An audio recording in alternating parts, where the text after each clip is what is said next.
அயனார் துணையில அடுத்த நடக்க போகுதுன்னு வாங்க பார்க்கலாம். பாண்டி வீட்டில் ரொம்ப சோகமா உட்காந்துருக்காரு. இதை பார்த்துட்டு நல்லா கேட்குறாங்க. பாண்டி, என்ன ஆச்சு? நானும் காலையில இருந்து பார்க்குறேன், உங்க முகமே ஒரு மாதிரியா இருக்கு. இன்னைக்கு கடைக்கும் போகலையா? மணி 11 மணிக்கு மேல ஆக போகுது அப்படின்னு சொல்லி நிலா கேட்கவும், இல்லைங்க அப்படின்னு சொல்லிட்டு பாண்டி கண் கலங்குற மாதிரி கண்ணெல்லாம் பார்த்தா கண்ணு கலங்கி போய் நிக்குது. என்ன பாண்டி, என்ன கண்ணெல்லாம் கலங்குது, என்னாச்சு பாண்டி அப்படின்னு சொல்லி நிலா கேட்கவும், அப்பதான் பாண்டி கண்ணெல்லாம் தொடச்சிட்டு இன்னைக்கு வானதியை பொண்ணு பார்க்க வராங்க அப்படின்னு சொல்லி பாண்டி சொல்லவும் நிலாவுக்கு பயங்கரமான அதிர்ச்சி. பாண்டி, என்ன சொல்றீங்க அப்படின்னு சொல்லி நிலா கேட்கவும், ஆமாங்க, எப்பயும் வர வழக்கமான சண்டை தான் நினைச்சு நானும் அசால்ட்டா அவகிட்ட ரொம்பவே பேசினேன். ஆனா அவ அதை பெருசா எடுத்துக்கிற மாட்டான்னு நினைச்சேன். என்னன்னு தெரியல, இந்த தடவை எல்லாத்தையுமே ரொம்ப சீரியஸா எடுத்துக்கிட்டா. அன்னைக்கு பல்லவன் கிண்டலா பேசுனதை கூட ரொம்ப சீரியஸா எடுத்துக்கிட்டு வீட்டுல போய் வேற பையனை பாருங்க, வேற பையனை நீங்க பாத்தீங்கன்னா நான் கல்யாணம் பண்ணிக்கிறேன், என்னைய வேணான்னு சொல்லிட்டா. எனக்கு இதுதாங்க ரொம்ப ஒரு மாதிரியா இருக்கு. சரி, ஏதோ விளையாட்டுக்கு தான் சொல்லலான்னு பார்த்தா உண்மையிலேயே இன்னைக்கு அவளை பொண்ணு பார்க்க வராங்க அப்படின்னு சொல்லிட்டு பாண்டி சொல்லவும், என்ன பாண்டி இவ்வளவு நடந்திருக்கு, ஏன் நீங்க வீட்டுல யார்கிட்டயுமே சொல்லல அப்படின்னு சொல்லி நிலா கேட்கவும், இல்லைங்க, ரொம்ப சாதாரண சண்டை, இது என்ன இன்னைக்கு நேத்தா வருது, எப்பயுமே இந்த சண்டை நடக்குங்க. அவள் வேணான்னு சொல்லி போறதும், அதுக்கப்புறம் நான் ஃபோன் பண்றதும், அதுக்கப்புறம் 2 நாள் கழிச்சு அவள் வந்து பேசுறதும் எங்களுக்குள்ள இது ரொம்ப பழக்கமா இருந்துச்சு. திடீர்னு பார்த்தா வேற பையனை பொண்ணு பார்க்குற அளவுக்கு போகும்போது எனக்கு கொஞ்சம் கஷ்டமா இருக்குங்க அப்படின்னு சொல்லி பாண்டி உடஞ்சு போய் உட்காருவோம். பாண்டி, கிளம்புங்க, வானதி வீட்டுக்கு போகலாம் அப்படின்னு சொல்லிட்டு நிலா சொல்லவும், என்ன சொல்றீங்க அப்படின்னு சொல்லி பாண்டி கேட்கவும், வாங்க வானதி வீட்டுக்கு போகலாம் அப்படின்னு சொல்லி நிலா சொல்லவும், சரின்னு சொல்லி பாண்டி பைக்ல பாண்டியும் நிலாவும் வானதி வீட்டுக்கு போறாங்க. அங்கே போனா வானதியை பொண்ணு பார்த்து தட்டே மாத்தி நிச்சயம் பண்ண போறாங்க. அப்பதான் சரியா நிலா வராங்க. நிறுத்துங்க அப்படின்னு சொல்லி நிலா சொல்லவும், ஏய் யாரு நீ எதுக்கு நிறுத்துன்னு சொல்லிக்கிட்டு இருக்க அப்படின்னு சொல்லிட்டு வானதியோடைய அம்மா சொல்லவும், என்னங்க என்ன நினைச்சு பண்ணிக்கிட்டு இருக்கீங்க? வானதி தான் சின்ன பொண்ணு, அவ ஏதோ கோவத்துல ஏதோ வேற கல்யாணம் பண்ணிக்கிறேன், வேற பையனை பாருங்கன்னு சொன்னா நீங்க பாட்டுக்கு சரின்னு சொல்லி வேற பையனை பாத்துருவீங்களா அப்படின்னு சொல்லிட்டு நிலா கேட்கவும், இங்க பாருமா, தேவையில்லாம இங்க வந்து கூவின்ட்டுக்கு வேணாம், நீ கிளம்ப முதல்ல அப்படின்னு சொல்லி வானதி அப்பா சொல்லவும், இங்க பாருங்க சார், நான் வானதி கிட்ட கொஞ்சம் பேசணும் அப்படின்னு சொல்லி நிலா பேசவும் வானதி வேகமா உள்ள இருந்து வருது. நீங்க எதுக்கு இப்ப இங்க வந்தீங்க? பாண்டி, நீ எதுக்கு இப்ப இங்க வந்த? முதல்ல வெளியே போங்க அப்படின்னு சொல்லிட்டு வானதி சொல்லவும், வானதி என்ன பேசிக்கிட்டு இருக்க வானதி, நீனு உனக்கும் பாண்டிக்கும் இன்னைக்கு நேத்தா சண்டை வந்துகிட்டு இருக்கு, இல்ல நீங்க 2 பேரும் இன்னைக்கு நேத்து பேசி பழக ஆரம்பிச்சீங்களா? எத்தனை வருஷமா 2 பேரும் காதலிக்கிறீங்க? என்ன வானதி, நீ கொஞ்சம் கூட பாண்டியை புரிஞ்சுக்கிறவே இல்லையா? இவ்வளவுதான் நீ பாண்டியை புரிஞ்சுக்கிட்டதா அப்படின்னு சொல்லிட்டு நிலா கேட்கவும், நான் பாண்டியை பத்தி ரொம்ப நல்லாவே புரிஞ்சுக்கிட்டேங்க. நான் ஒவ்வொரு நேரமும் அவன் பின்னாடி போய் தெரிகிறதும், அவன் என்னை கண்டுக்கிறாம இருக்கிறதும், நான் அவன் பின்னாடி போய் அசிங்கப்பட்டு வரதும், இதுதானங்க நடந்துகிட்டு இருக்கு. சொல்ல போனா அவன் என்னை காதலிக்கிற மாதிரியே தெரியல, நான் தான் முட்டாள் மாதிரி அவன் பின்னாடியே தெரிஞ்சு அசிங்கப்பட்டுக்கிட்டு இருக்கேன். போதுங்க, எனக்கு இந்த பாண்டி வேணாம், அவன் காதலு வேணான்னு சொல்லி தூக்கி எறிஞ்சு ரொம்ப நாள் ஆச்சு. எனக்கு இங்க நிக்கிறாரே, இவர் தான் மாப்பிள்ள, இவர் கூட நிச்சயம் பண்ணிட்டாங்க. சொல்ல போனா இன்னும் 2 வாரத்துல கல்யாணம் வச்சிருக்காங்க. நீங்க முதல்ல இங்க இருந்து கிளம்புங்க அப்படின்னு சொல்லி வானதி சொல்லவும் பாண்டி அதிர்ச்சியோட பாத்துக்கிட்டு இருக்காரு. அப்பதான் நிலா, வானதி வா, உன்கிட்ட பேசணும் அப்படின்னு சொல்லிட்டு வானதிய கையை பிடிச்சி இழுத்து ரூமுக்குள்ள தனியா கூட்டிட்டு போறாங்க.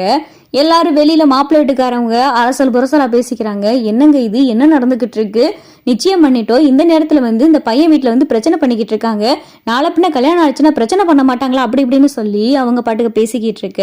அப்பதான் நிலா, இங்க பாரு வானதி, கொஞ்சம் பொறுமையா நிதானமா யோசி வானதி, நீ பண்றது சாதாரண விஷயம் கிடையாது. கல்யாணம் பண்ணிட்டேன்னு வை, அதுக்கப்புறம் நீ பாண்டிய கனவுல கூட நினைச்சு பார்க்க முடியாது. பாண்டிக்கும் உனக்கும் எந்த சம்பந்தம் இல்லைன்னு ஆயிரும்.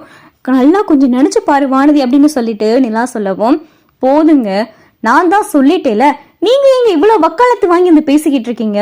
உங்களுக்கும் எங்களுக்குள்ள என்னங்க சம்பந்தம் இருக்கு? நீங்க யாருங்க முதல்ல அப்படின்னு சொல்லிட்டு நிலாவை பார்த்து வானதி கேட்கவும், வானதி நீ கோபத்துல இருக்க, அந்த கோபத்தெல்லாம் தூக்கி போட்டு நீயும் பாண்டியும் எவ்வளவு தூரம் பேசியிருக்கீங்க, பழகி இருக்கீங்க, உங்களுக்குள்ள இருக்கிற ஒரு நல்ல நினைவுகள், உனக்காக பாண்டி செஞ்ச சில விஷயங்கள், இப்படி எவ்வளவோ இருக்கு.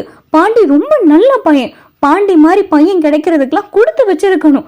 என்ன வானதி, இவ்வளவுதான் நீ பாண்டியை பத்தி புரிஞ்சுக்கிட்டதா அப்படின்னு சொல்லிட்டு நிலா கேட்கவும், நான் அவனை பத்தி ரொம்ப நல்லாவே புரிஞ்சுக்கிட்டேன். நீங்க ஒன்னு இவ்வளவு தூரம் வந்து பேசுற அளவுக்கு ஒன்னும் இல்ல, நீங்க இங்க இருந்து கிளம்பலாம். முதல்ல வெளியே போறீங்களா இல்ல கழுத்தை பிடிச்சி வெளியே தள்ளட்டா அப்படின்னு சொல்லிட்டு வானதி சொல்லவும், இங்க நிலா பார்த்தா கண்ணத்தை சேர்த்து ஓங்கி ஒரு அறை விட்டுறாங்க. வாய் மூடு, உனக்கு கொஞ்சமாவது மண்டையில அறிவு இருக்காடி? நான் இவ்வளவு தூரம் பேசிக்கிட்டு இருக்கேல, நீ உன் பேச்சாதான் பேசிக்கிட்டு இருக்க. என்ன நீ நினைக்கிற மாதிரி கல்யாணம்ன்றது கிள்ளிக்கிற மாதிரி இருக்கா? நீ கல்யாணம் பண்ணிட்டு ஒருத்த வீட்டுக்கு போயிட்டேன்னு வை, பாண்டி மாதிரி உனையெல்லாம் யாரும் வச்சு பாத்துக்கிற முடியாது. நீ அவ்வளவு டார்ச்சர் பண்ணாலும் அத்தனையும் பொறுத்துக்கிட்டு பாண்டி ஈஸியா கடந்து போய்கிட்டு இருக்காரு. நீ சில விஷயங்கள்லாம் புரியாம பேசிக்கிட்டு இருக்க, ஆனா பாண்டி அவ்வளவு மெச்சூர்டா பிஹேவ் பண்ணிக்கிட்டு இருக்காரு. நீ உன்னை மாதிரி பொண்ணுக்கெல்லாம் பாண்டி மாதிரி பையன் கிடைக்கிறதுலாம் பெரிய விஷயம். ஏதோ நீ நல்லவன்ற மாதிரியும், நீ ஏதோ இன்னொரு வீட்டுக்கு போனா ரொம்ப உன்னை நல்லா வச்சு பாத்துக்கிறவங்கன்ற மாதிரி பேசிக்கிட்டு இருக்க. உனக்கெல்லாம் பாண்டி மாதிரி பையன் தான் சரிப்பட்டு வரும்.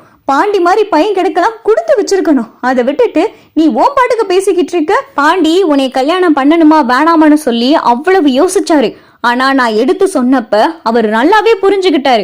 உன்கிட்ட இருக்கக்கூடிய நல்ல குணங்களை என்கிட்ட எடுத்து சொன்னாரு. வீட்டுல இருக்கிற எல்லாருமே நீ வேணா, உன்னைய தூக்கி போட்டுன்னு சொன்னாங்க. ஆனா பாண்டி அப்படியெல்லாம் யோசிக்கல. இப்பத்தட்டிக்கு கல்யாணம் வேணுமா வேணாமான்னு தான் யோசிச்சாரு. இப்படிப்பட்ட பையனை விட்டுட்டு நீ ஈஸியா இன்னொருத்தர் கழுத்து நீட்ட போற. நீயும் பாண்டியும் எவ்வளவு நாள் சுத்தி பழகிருக்கீங்க, எங்கெங்கெல்லாம் போயிருக்கீங்க. நீ பாண்டி கடையேன்னு தான் கெதியே கிடந்திருக்க.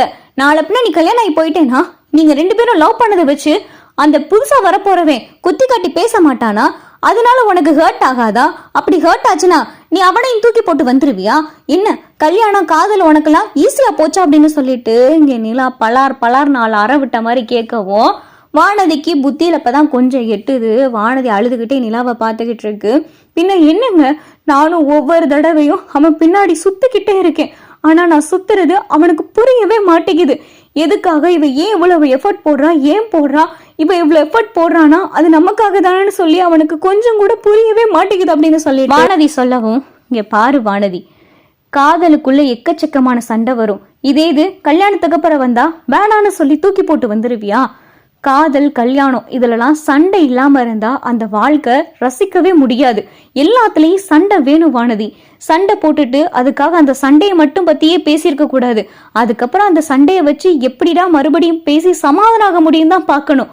இப்படி நீ பண்றதெல்லாம் ரொம்ப தப்பு வானதி. நீ ரொம்ப சின்ன பொண்ணு, உனக்கு அந்த பக்குவம் இல்லை. நீ இந்த பக்குவம் இல்லாதனாலதான் டக்கு டக்குன்னு முடிவெடுத்து யாரும் இப்படியெல்லாம் செய்ய மாட்டாங்க. கல்யாணம் ஆனதுக்கு அப்புறம் உனக்கும் பாண்டிக்கும் ஒரு பெரிய சண்டை வருதுன்னு வை, அதுக்காக பாண்டி வேணாம் அப்படின்னு சொல்லி விவாகரத்து பண்ணிருவியா? என்ன வானதி நீனு, கொஞ்சமாவது புரிஞ்சு நடந்துக்க வானதி. இங்க பாரு வானதி, இப்ப வந்திருக்கிற பையன் உன்னை எந்த அளவுக்கு புரிஞ்சு நடந்துக்கிறவாருன்னு எனக்கு தெரியாது. ஆனா பாண்டி உன்னை நல்லாவே புரிஞ்சு நடந்துக்கிறவாரு. பாண்டி ரொம்ப நல்ல பையன். பாண்டிக்கு மற்ற சினிமால வர மாதிரியோ காலேஜ் பசங்க மாதிரியோ உன்கிட்ட நடந்துக்கிற தெரியாது. ஆனா அவர் உன்னை ரொம்ப உண்மையா லவ் பண்றாரு. உண்மையா லவ் பண்ற பையன் கிடைக்கிறதுலாம் ரொம்ப கஷ்டமானது அப்படின்னு சொல்லிட்டு நிலா பாண்டியை பத்தி நல்லா எடுத்து சொல்லி புரிய வைக்கிறாங்க. வானதி ஓரளவு மனசை தேத்திக்கிட்டு வெளியே வருது. அப்பதான் வானதியோட அம்மா அப்பா, முதல்ல இப்ப வெளியே போறீங்களா என்ன அப்படின்னு சொல்லிட்டு வானதியோட அம்மா அப்பா சொல்லவும், அப்பதான் வானதி, மா முதல்ல இந்த மாப்பிள்ளை வீட்டுக்காரவங்கள வெளியே போச்சொல்லு அப்படின்னு சொல்லிட்டு வானதி சொல்லவும், அடியே என்னடி பேசிக்கிட்டு இருக்க, தட்டு மாத்த போறா, இந்த நேரத்துல வந்து அவங்களை வெளியே போக சொல்ற அப்படின்னு சொல்லிட்டு வானதியோட அம்மா கேட்கவும், எனக்கு இவனை பிடிக்கல, இவனை பார்த்தாலே எனக்கு பிடிக்கல, பிடிக்காத கல்யாணத்தை பண்ணி என்ன பண்றது, எனக்கு இவனை பிடிக்கல, எனக்கு பிடிக்காதவனை கல்யாணம் பண்ணி வைக்க பாக்குறியா அப்படின்னு சொல்லிட்டு வானதி சொல்லவும், இப்பதானடி சொன்ன உங்க விருப்பம்னு, இப்ப வந்து என்னடி இப்படி சொல்ற அப்படின்னு சொல்லி வானதியோட அம்மா கேட்கவும், எனக்கு பிடிக்கலனா பிடிக்கல, முதல்ல உங்களை வெளியே போக சொல்லு அப்படின்னு சொல்லி வானதி பார்த்தா மாப்பிள்ளை வீட்டுக்காரவங்களை வெளியே போக சொல்லிடுது.